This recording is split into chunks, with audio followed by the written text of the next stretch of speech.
Bismillahirrahmanirrahim. Assalamualaikum warahmatullahi wabarakatuh. Waalaikumsalam. Selamat pagi anak. Pagi. Bagaimana kabarnya hari ini? Alhamdulillah. Luar biasa. Alhamdulillah luar biasa. Allahu Akbar. Ya. Takbir. Bagaimana kabarnya hari ini anak-anak? Alhamdulillah. Luar biasa. Allahu Akbar. Alhamdulillah. Kita sebelum mulai pelajaran pagi hari ini, kita awali dengan membaca Al-Fatihah ya. Al-Fatihah. A'udzu billahi minasyaitonir rajim. Bismillahirrahmanirrahim. Alhamdulillahirabbil alamin. Ar-Rahmanir-Rahim. Maliki yaumiddin. Iyyaka na'budu wa iyyaka nasta'in. Ihdinas siratal mustaqim. Siratal ladzina an'amta 'alaihim ghairil maghdubi 'alaihim waladdallin.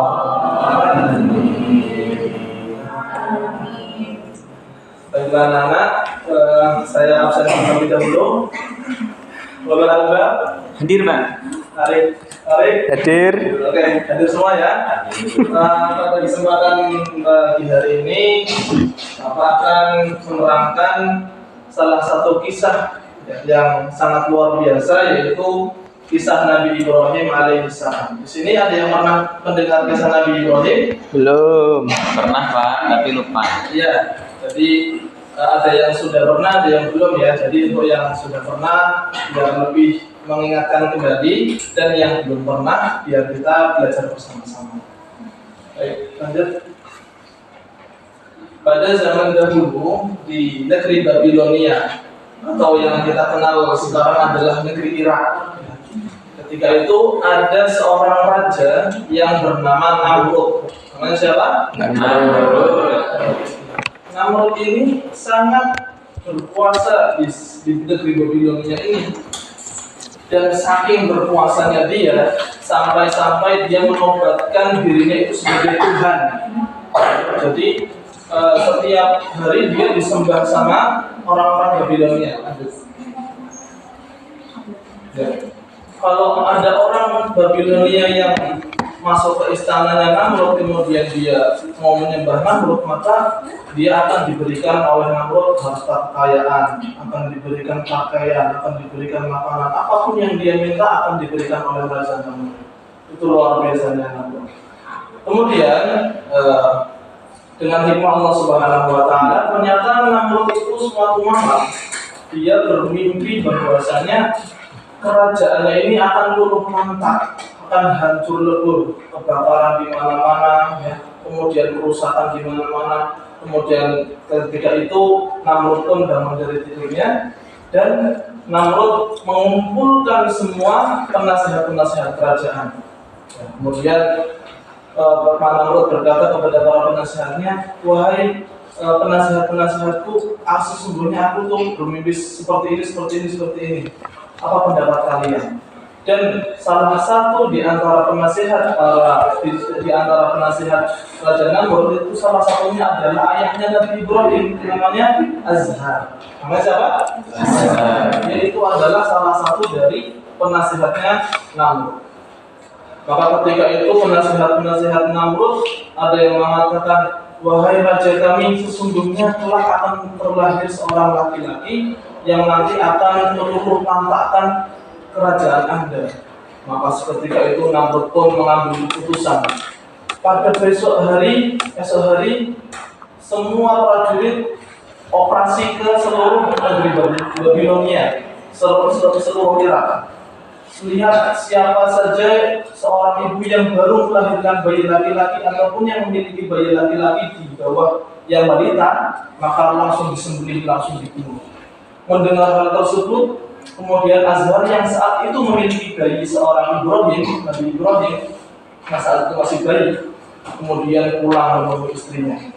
Kemudian apa yang dikatakan oleh Azhar kepada istrinya, wahai istriku, sesungguhnya tadi rapat di istana itu Namrud memiliki keputusan yang di luar akal kita, yaitu dia besok akan menyembelih seluruh anak laki-laki yang lahir pada hari ini.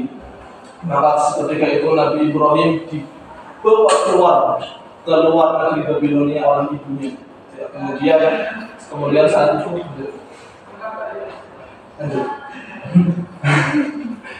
lanjut lagi.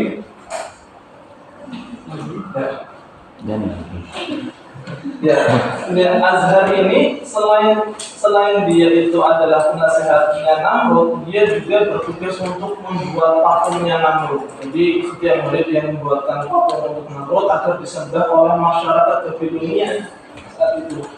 Kemudian saat di luar Babilonia, si Ibrahim kecil pun dia merenung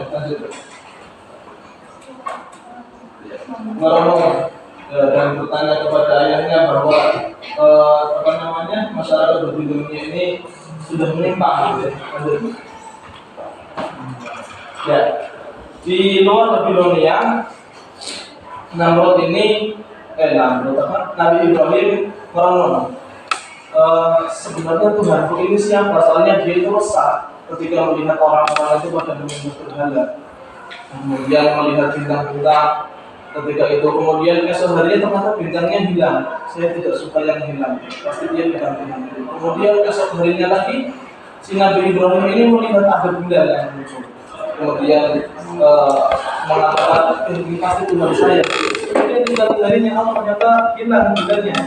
Dan ketika dia melihat matahari, oh mungkin ini adalah Tuhan saya. Kenapa? Karena matahari ini lebih besar daripada bulan dan bintang. Maka ketika itu sebagaimana diceritakan di Al-Quran juga, kemudian Allah Subhanahu Wa Taala memberikan hidayah kepada Nabi Ibrahim. Setelah beberapa tahun, ketika itu Nabi Ibrahim berusia 40 tahun, dan selama itu pula Raja Namrud ini disembah oleh kaumnya. Maka kemudian di saat umur 40 tahun ini, ketika Nabi Ibrahim sudah diangkat menjadi Rasul, kemudian diperintahkan oleh Allah Subhanahu Wa Taala agar berdakwah kepada kaumnya, yaitu yang berada di Babilonia. Lanjut. Tempat pertama yang dikunjungi oleh Nabi Ibrahim ketika itu adalah kuil, yaitu tempat pemujaan orang-orang Babilonia saat itu. Ya, di dalam kuil itu ada patung singa, ada patung dewa-dewa yang disembah oleh orang Babilonia, dan yang paling besar itu ada patungnya Raja Namrud. Nah, ketika itu orang-orang pada menyembah di situ.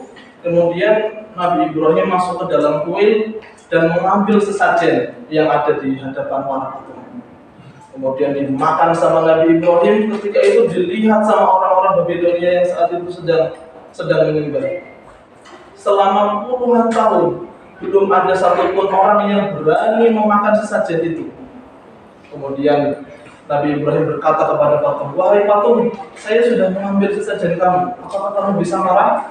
Patung itu tentu diam saja, karena patung tidak akan bisa marah. Kemudian tidak hanya sampai situ, Nabi Ibrahim memuntahkan yang di mulutnya dan dilemparkan ke patungnya. Wahai patung, saya sudah melemparkan, apakah kamu bisa marah? Itu patung diam saja. Kemudian Nabi Ibrahim berkata kepada kaumnya, wahai kaum Babilonia, sesungguhnya Tuhanku dan Tuhanmu adalah Allah. Dialah yang menciptakan langit dan bumi dan seluruh isinya. Maka kemudian orang-orang Babilonia tidak menghiraukan kata-kata Ibrahim. Maka ketika itu Nabi Ibrahim pun mengatakan, apabila kalian tidak meninggalkan sesembahan kalian, maka sungguh aku akan membuat tipu daya terhadap Tuhan kalian.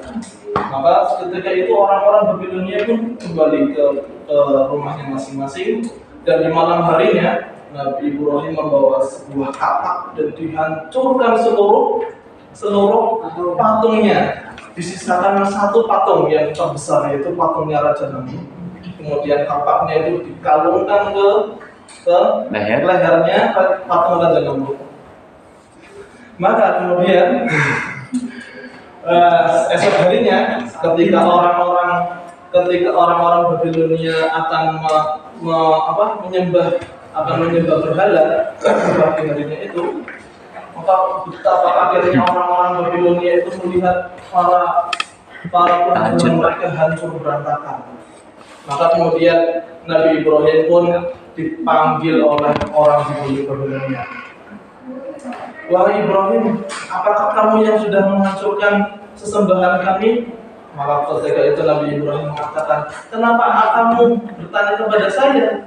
Padahal siapa yang memegang kapak? Tanyakan saja kepada yang memegang kapak itu. Kapaknya berada di kalungnya, berada di tangannya si Raja Namrud. Maka kemudian ketika itu para kaumnya pun terdiam. Mereka sadar bahwa apa yang mereka kerjakan selama ini itu salah. Maka kemudian salah seorang di antara mereka, kaum Babilonia pun melaporkan kejadian tersebut ke raja mereka yang sesungguhnya, yaitu Namrud. Maka kemudian si Nabi Ibrahim berkata kepada orang Babilonia, tidak usah kalian laporkan saya ke Namrud, saya yang akan datang langsung ke istananya. Maka kemudian Nabi Ibrahim ini langsung datang ke istananya Namrud, di mana di situ banyak sekali orang yang sedang menyembah Raja Namrud. Maka kemudian Nabi Ibrahim pun masuk ke dalam istana dan mengatakan, wahai Namrud, sesungguhnya kamu itu adalah manusia seperti saya. Kamu memiliki dua mata, saya memiliki dua mata. Kamu memiliki dua tangan, saya memiliki dua tangan. Kamu memiliki dua kaki, saya memiliki dua kaki. Kamu dilahirkan dari seorang ibu, anak-anak dewasa, kemudian tua sampai sekarang. Dan nanti kamu juga akan meninggal seperti saya. Maka kemudian bagaimana kamu bisa mengaku sebagai Tuhan? Kemudian mendengar hal tersebut, orang-orang yang saat itu sedang menyembah Namrud, sedang sujud, maka kemudian langsung mengarahkan pandangannya kepada Nabi Ibrahim. Kemudian belum pernah sepanjang sejarah saat itu orang yang berani mengatakan seperti itu di depan Raja Namrud selama puluhan tahun, baru pertama kali ini, yaitu Nabi Ibrahim. Maka kemudian Nabi Ibrahim mengatakan, wahai Namrud, Tuhanku dan Tuhanmu adalah Allah yang menciptakan seluruh langit dan bumi dan seluruh isinya, yang menghidupkan dan yang mematikan. Maka apa kata Namrud? Saya juga bisa menghidupkan dan mematikan. Maka Namrud pun menyuruh kepada pengawalnya, wahai pengawal, tangkap itu dua orang laki-laki yang ada di depan, yang ada di istana. Maka kemudian ada dua orang di depan istana ditangkap sama Namrud. Kemudian yang satunya dipenggal lehernya dan satunya lagi dikasih harta.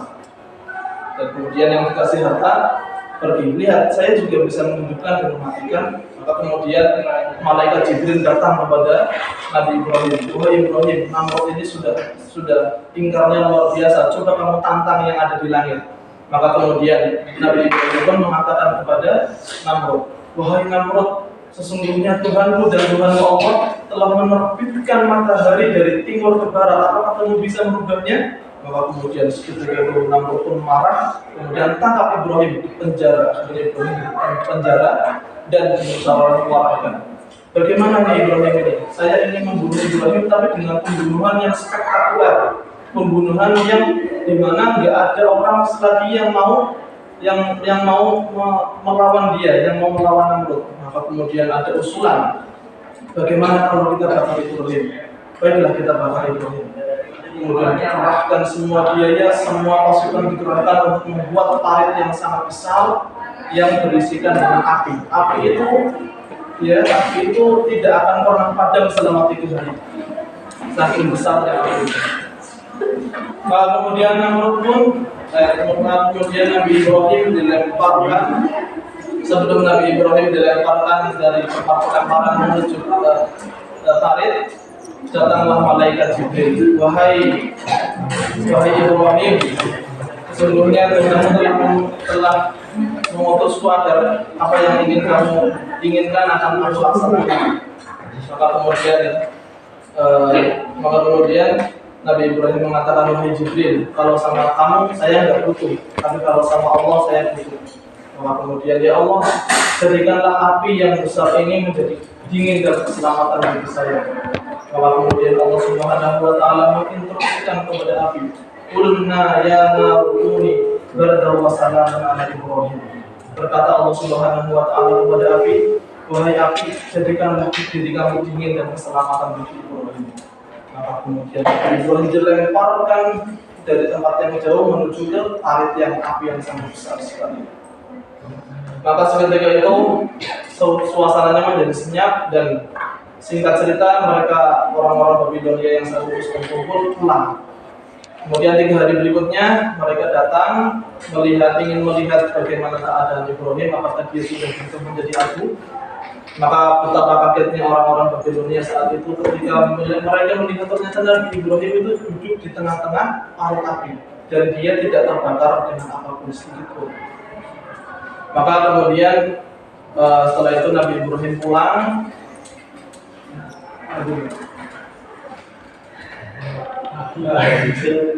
Ternyata saking enak gitu. Lanjut ini bahasa.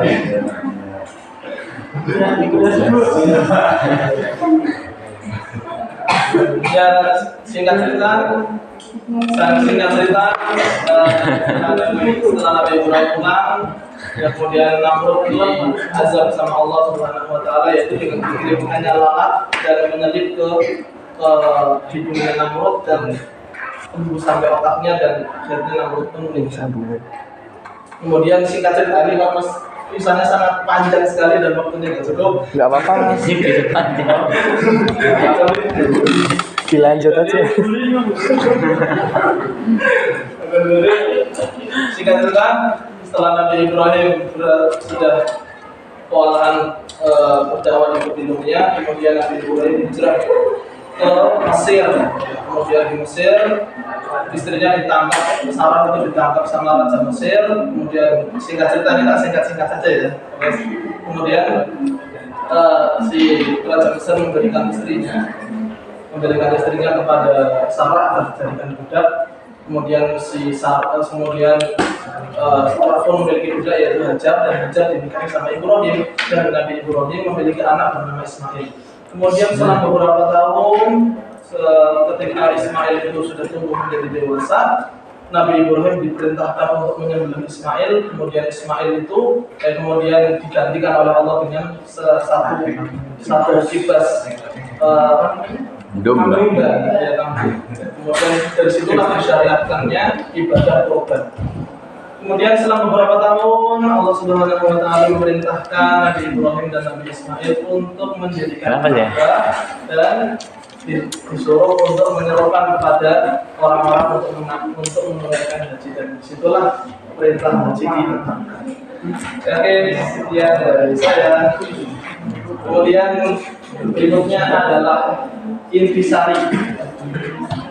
Saya ingin menunjuk salah satu di antara kalian untuk menyebutkan poin apa saja yang kalian ambil dari apa yang sudah saya sampaikan.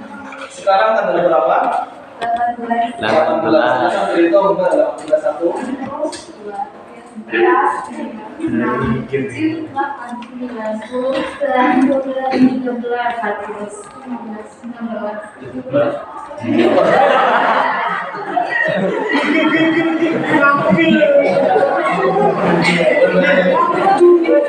Itulah benar. Presentasi ulang itu. Itu habis itu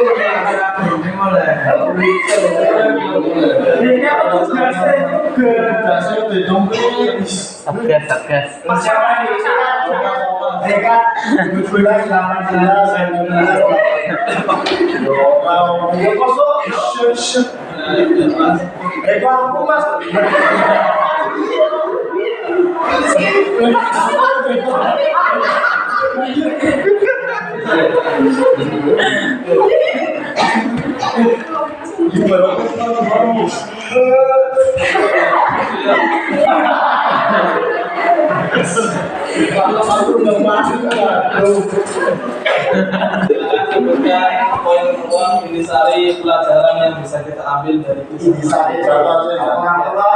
Jangan ngaku-ngaku jadi juga.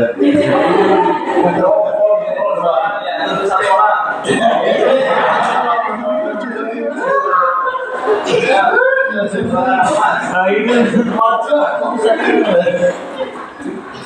terselenggarakannya ibadah. Apa yang bisa kita dapatkan? Kita semoga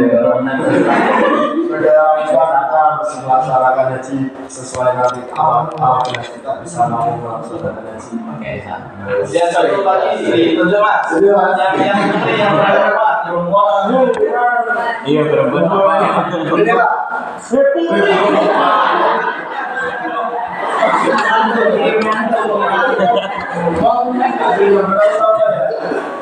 Itu Pak, iya Pak.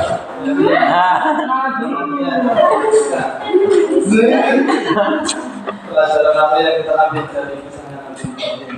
Terus. Maju Yan. Iya.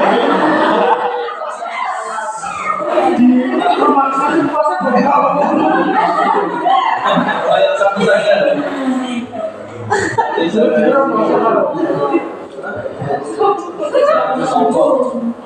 Ya, terima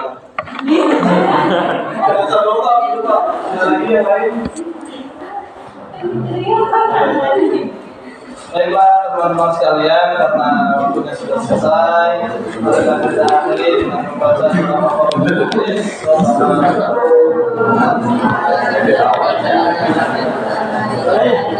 Semoga apa yang kita pelajari itu bermanfaat. Assalamualaikum warahmatullahi wabarakatuh. Waalaikumsalam warahmatullahi wabarakatuh.